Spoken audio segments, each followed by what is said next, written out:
তেওঁক ৰূপালী পৰ্দাত দেখিলেই ৰোমাঞ্চিত হৈ উঠে প্ৰতিজন পুৰুষ। তেওঁৰ গান বলিউডৰ ছবিসমূহৰ আজিৰ এটা অন্যতম অংশ। আজি তেওঁ বলিউডৰ নাম্বাৰ 1 আইটেম ছং ডান্সাৰ। পিছে সেইগৰাকী নৃত্যশিল্পীৰ জীৱন যুদ্ধ বা জীৱনৰ সংঘৰ্ষৰ কাহিনীৰ বিষয়ে আপুনি জানেনে? ধৰিব হয়তো পাৰিছেই কৈ আছোঁ কাৰ কথা।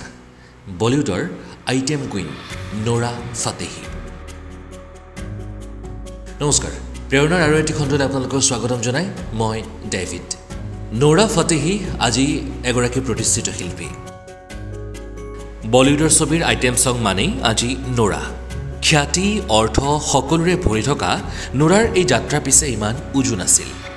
নোৰাৰ মাতৃ আছিল তৃতীয় প্ৰজন্মৰ ভাৰতীয়। স্বাভাৱিকতে ভাৰতীয় বিনোদন জগতৰ প্ৰতি দুৰ্বলতা বাঢ়ে নোৰাৰ। মাধুৰী দীক্ষিতৰ নৃত্য দেখি আকৰ্ষিত হয় নৃত্যৰ প্ৰতি নোৰা। এদিন টিভিত মাধুৰী দীক্ষিতৰ নৃত্য চাই নাচি থাকোঁতে দেখা পায় ঘৰৰ লোকে। তাৰ পাছতে লংকা কাণ্ড, গালি শপনি আৰু শেষত সকিয়নি। নৃত্য বন্ধ। পঢ়া শুনা সাং কৰি গোটাব লাগে ভাল চাকৰি। আন কোনোবা হোৱা হ'লে হয়তো ভাগি পৰিলেহেঁতেন বা জলাঞ্জলি দিলেহেঁতেন সপোনক। কিন্তু নোৰাই নেৰিলে। সেই সময়তে নোৰাৰ কলেজত অনুষ্ঠিত হয় এক নৃত্য প্ৰতিযোগিতা।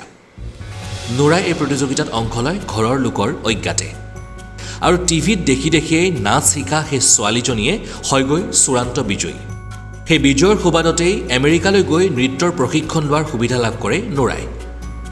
কিন্তু ঘৰৰ প্ৰবল আপত্তিত সেই সুযোগো এৰি দিবলগীয়া হয় নোৰাই। ইয়াৰ পাছত ভাৰতৰ বিভিন্ন এজেঞ্চিৰ 2-এটা মডেলিঙৰ কাম কৰি গৈ থাকে ঘৰৰ আপত্তিৰ মাজেৰেও।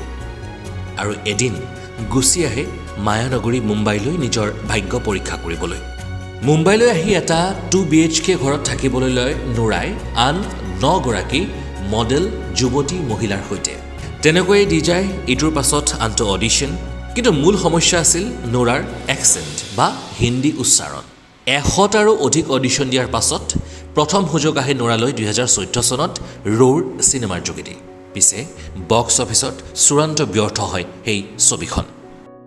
বহুতে ভাবি লৈছিল, পৰিয়ালৰ লোকেও আনকি সেই মুহূৰ্তত বহুতে স্বস্তিৰ নিশ্বাস পেলাইছিল, ঘৰৰ ছোৱালীজনী ঘৰলৈ উভতি আহিব, নোৰাৰ স্বপ্নৰ দৌৰৰ ইয়াতেই অন্ত পৰিব। কিন্তু নাই, নোৰাই হাৰ নামানিলে।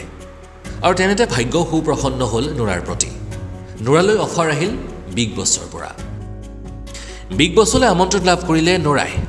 তেনেকৈ নোৰাক চিনি পালে নোৰাৰ জনপ্ৰিয়তা বাঢ়িল দেশজুৰি। আৰু এইবাৰ নোৰালৈ আহিল সুযোগ ABCD 2 ছবিখনৰ এটি নৃত্যত প্ৰদৰ্শন কৰাৰ। তাৰ পাছৰখিনি আমি আটায়ে জানো।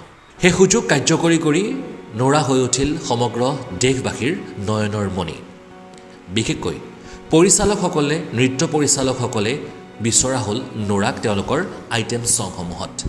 কাৰণ নোৰাই কোনো আইটেম ছঙত অংশ লোৱা মানেই সেই গানটো বা সেই গীতটো ছুপাৰহিট।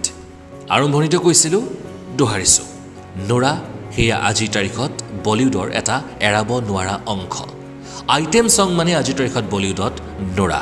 ভাবকচোন, ঘৰৰ মানুহে নৃত্যত বাধা দিয়াৰ পৰা, ঘৰৰ অজ্ঞাতে নৃত্যৰ অনুশীলন কৰা, নৃত্য প্ৰতিযোগিতাত ভাগ লোৱা আৰু 100বাৰৰো অধিক অডিশ্যন দি ব্যৰ্থ হোৱাৰ পাছতো হাৰ নমনা এইগৰাকী শিল্পীৰ আজিৰ তাৰিখৰ এই সফলতা আপুনি ভাগ্য বুলি ক'ব, তেখেতৰ প্ৰতিভা বুলি ক'ব, নে তেখেতৰ হাৰ নমনা স্বভাৱৰ পুৰস্কাৰ বুলি ক'ব?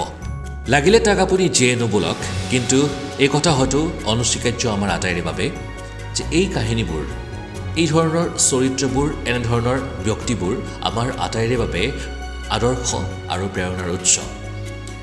তেওঁলোকেই যেন আমাক দেখুৱাই গৈছে, তেওঁলোকেই যেন আমাৰ পথিকৃত যে আমি সপোনৰ পৰা, আমাৰ উদ্দেশ্যৰ পৰা, আমাৰ লক্ষ্যৰ পৰা কেতিয়াও বিচলিত হ'ব নালাগে। হাজাৰ লাগিলে আহক সন্মুখত বাধা, কিন্তু আমি আমাৰ লক্ষ্যত যদিহে থাকোঁ স্থিৰ, সময়েও ভাগ্যয়ো সকলোৱে আমাক এদিন আমাৰ লক্ষ্যত উপনীত কৰোৱাবই।